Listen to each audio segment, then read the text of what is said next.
UP के अवैध धर्मांतरण केस में एक बहुत बड़ा खुलासा हुआ है। यूपी में धर्मांतरण कोई कंपनी चलाने वाले छंगूर बाबा धर्मांतरण की कंपनी चला रहा था। छंगूर बाबा उसके राइट हैंड मोहम्मद अहमद खान के करोड़ों के ट्रांजैक्शन का खुलासा हुआ। यूपी पुलिस की तफ्तीश में खुलासा हुआ कि छंगूर बाबा का नाम करोड़ों रुपए के लेन देन और जमीन सौदों से भी जुड़ा हुआ है। सूत्रों के मुताबिक छंगूर बाबा ने अपने राइट हैंड मोहम्मद अहमद खान के जरिए करोड़ों रुपए के लेन देन किए। मोहम्मद अहमद खान इस पूरे नेटवर्क का मुख्य फाइनेंशियल मैनेजर और छंगूर बाबा का अकाउंटेंट है। अहमद खान पर आधा दर्जन मुकदमे दर्ज हैं और वो फिलहाल फरार है। बताया जा रहा है कि वो पुणे में धर्मांतरण की सबसे बड़ी फैक्ट्री खोलने की तैयारी कर रहा था। हालांकि इसी बीच छंगूर बाबा की गिरफ्तारी हो गई। यूपी एसटीएफ जैसे इस मामले की जांच कर रही है। छंगूर बाबा के कारनामों के बारे में परत दर परत विस्फोटक खुलासे होते जा रहे हैं। कैसे अवैध धर्मांतरण की फंडिंग हो रही थी और छंगूर बाबा अंगूठियों के पत्थर बेचता बेचता अवैध धर्मांतरण का डीलर बन गया। ये रिपोर्ट देखिए। रिपोर्ट आपको दिखाएं उससे पहले जरा समझिए ये पूरा मामला करोड़ों को लेन देन का है। छंगूर और मोहम्मद अहमद के बीच करोड़ों का लेन देन हुआ और ये सारी डिटेल सब सामने आ रही हैं। छंगूर के जो अकाउंटेंट है अहमद की अब तलाश हो रही है क्योंकि उसके पकड़े जाने के बाद ही और बड़े खुलासे हो सकते हैं। एक अंगूठियों के पत्थर को ये बेचता था और अवैध धर्मांतरण का कैसे डीलर बन गया इस रिपोर्ट में देखिए।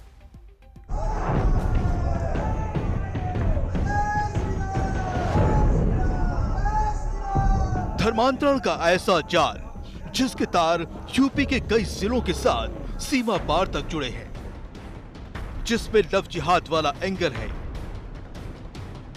विदेशी फंडिंग वाली साजिश है,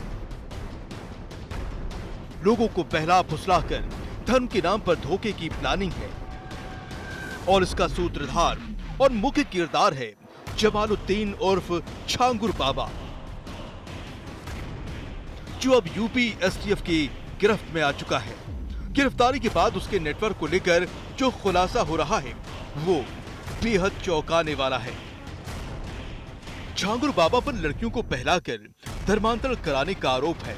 पता ये भी चला है कि इन नेटवर्क में धर्म बदलवाने के लिए जाति के आधार पर लड़कियों का रेट फिक्स था। साथ ही धर्मांतरण वाले इन नेटवर्क को 100 करोड़ से ज्यादा की विदेशी फंडिंग मिलने की भी बात सामने आ रही है। उसने नाबालिगों का धर्मांतरण कराया है। इसके अलावा प्रेम जाल में फंसाकर लोगों का धर्मांतरण कराया गया है। यह भी जानकारी हुई कि 40 अकाउंट्स के माध्यम से इस गैंग ने 100 करोड़ रुपए की फॉरेन फंडिंग भी प्राप्त की है और लगातार इसी प्रकार के कार्य में लिप्त है। अगर कोई इनका विरोध करता था तो कोर्ट के माध्यम से मुकदमा कायम करा के उस व्यक्ति को दबाव में ले लेते थे। नाबालिगों का धर्मांतरण कराया, प्रेम जाल में फंसाकर 40 अकाउंट 100 करोड़ की फॉरेन फंडिंग, कोर्ट के माध्यम से मुकदमा दर्ज कराते थे। इस केस में और ज्यादा खुलासे से पहले आपको बताते हैं कि आखिर सूफी संत की मजार पर खिदमत करने वाले छंगूर बाबा ने धर्मांतरण वाला नेटवर्क कैसे खड़ा किया। हमारे साथ शाहिद हैं। शाहिद बहुत लंबे समय से जमालुद्दीन छंगूर बाबा को जानते रहे हैं। ये जमालुद्दीन से छंगूर बाबा ये कैसे बन गए, क्या करते थे, क्या रहा? छंगूर बाबा पहले प्रधान थे, एक टर्म प्रधान रहे, उसके बाद वो अंगूठी बेचते थे, बाबागिरी करते थे। अब वो कहाँ से क्या बन गए तो वो जाने या तो देने वाला जाने। उसमें पता नहीं चला कि अचानक से पैसा कहाँ से आया। अब ये तो कभी ना पूछा ना कभी जाना, लेकिन पैसा अचानक आ गया। अब पैसा आया भाई, शोहरत हासिल की, पैसा हासिल किया, उसी से तो शोहरत बनी। अब बाबा कहाँ से पैसा लिया है तो बाबा बताओ, हम लोग कहाँ बताओ, हम लोग कहूँ। आप लोग बाबा से कब मिले थे कभी? अब बाबा गायब हैं? बाबा को तो बहुत दिन हो गया नहीं देखा, करीब 2-3 महीने से नहीं देखा है। छंगूर बाबा यूपी के बलरामपुर के उतरौला का रहने वाला था, जो इलाका नेपाल से महज 30 किलोमीटर दूर है, जिसका उसने फायदा उठाया। बलरामपुर का ये उतरौला का ये आसाम चौराहा है।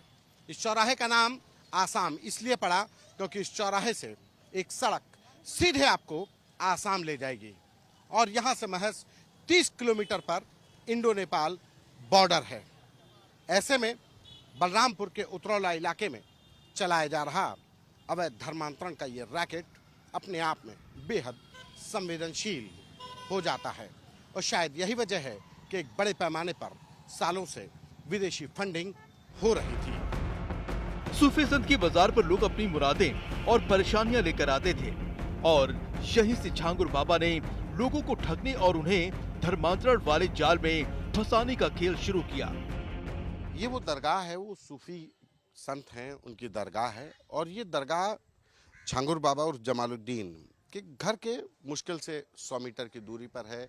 तमाम लोग यहाँ श्रद्धा से जियारत करने आते हैं, बाबा के दरगाह पे माथा टेकते हैं, दुआ मांगते हैं और लेकिन इसी दरगाह के तौर पर दावा करता है जमालुद्दीन और झांगुर बाबा कि वो इस दरगाह के सबसे करीबी हैं, सबसे बड़े सज्जाद नशीन हैं और वो उर्स जो इस सालाना उर्स होता है इस दरगाह का वही करवाते हैं। पता ये भी चला है कि जमालुद्दीन बाबा ने अब तक 40 से 50 बार इस्लामिक देशों की यात्रा की है और इसका इस्तेमाल अपने गुनाहों को बढ़ाने के लिए किया है।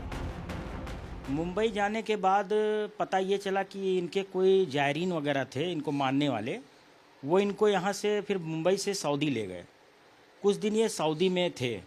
सऊदी से लौटने के बाद इन्होंने फिर अपना नेटवर्क वापस मुंबई में फैलाया और यहाँ पे एक चांद औलिया बाबा का मज़ार है, तो वहीं के मुरीद थे और इन्होंने फिर वहाँ से लौटने के बाद काफ़ी दिन तक यहाँ अपना एक बाबा का एक चोला वाला पहन के यहाँ आश्रम टाइप का बनाया, जहाँ पे लोग काफ़ी लोग इनके यहाँ जाते आते थे।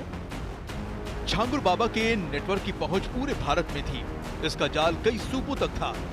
अब विदेशी फंडिंग से लेकर धर्मांतरण हर पहलू की जांच हो रही है। झांगुर बाबा के साथ उसकी एक सहयोगी नीतू रोहरा उर्फ नसरीन को भी गिरफ्तार किया गया है। यूपी एसटीएफ अब इस नेटवर्क से जुड़े और भी किरदारों की तलाश में लगी है ताकि झांगुर बाबा की एक एक साजिश का पर्दाफाश किया जा सके। यूपी के बलरामपुर से संतोष कुमार शर्मा के साथ लखनऊ से आशीष श्रीवास्तव, आज तक। संतोष शर्मा हमारे साथ, हमारे सहयोगी इस वक्त जुड़ चुके हैं। संतोष, आखिरकार ये धर्मांतरण का खेल चल कब से रहा था? एक साधारण सा इंसान जो अंगूठी बेच रहा है वो इतना बड़ा रैकेट कैसे चलाने लग जाता है? देखिए, ये पूरा सिर्फ 10 साल का खेल है। 2015 तक ये बाबा सिर्फ अंगूठी बेचता था और उसके बाद अचानक ये मुंबई जाता है, मुंबई से दुबई के कनेक्शन में आता है और दुबई से जब ये लौटता है तो इसके साथ एक नवीन रोहरा, नीतू रोहरा और उसकी एक 16 साल की बेटी होती है। इन तीनों का बाबा ने पहले धर्मांतरण कराया। नवीन रोहरा का नाम जमालुद्दीन रख दिया, नीतू रोहरा का नाम नसरीन रखा और वहां से फिर ये फंडिंग का खेल शुरू हुआ। यूपी एसटीएफ ने जो नवंबर 2024 में एक एफआईआर दर्ज कराई, उस एफआईआर से पहले एसटीएफ ने बाकायदा जांच की और उस जांच में पाया कि बाबा करीब 40 अकाउंट में, जिसमें नीतू रोहरा और नसरीन के नाम पर, नवीन रोहरा के नाम पर करीब 40 से ज्यादा अकाउंट से, जिसमें 100 करोड़ की फंडिंग हुई और इस फंडिंग से उसने पुणे के लोनावला में एक बेशकीमती जमीन 16 करोड़ रुपए की खरीदी अगस्त 2023 में। अगस्त 2023 में वहां पर बेशकीमती 16 करोड़ की प्रॉपर्टी खरीदी। इसमें आफ्ताब अहमद करके एक शख्स था जिसके नाम पर प्रॉपर्टी थी। एक एमओयू भी हमारे पास है। इस एमओयू में वो पूरा नेक्सस भी उजागर होता है कि कैसे बाबा अपने खिलाफ आवाज उठाने वालों को दबाता था। बलरामपुर सीजीएम कोर्ट में एक राजेश उपाध्याय का भी जिक्र है एफआईआर में।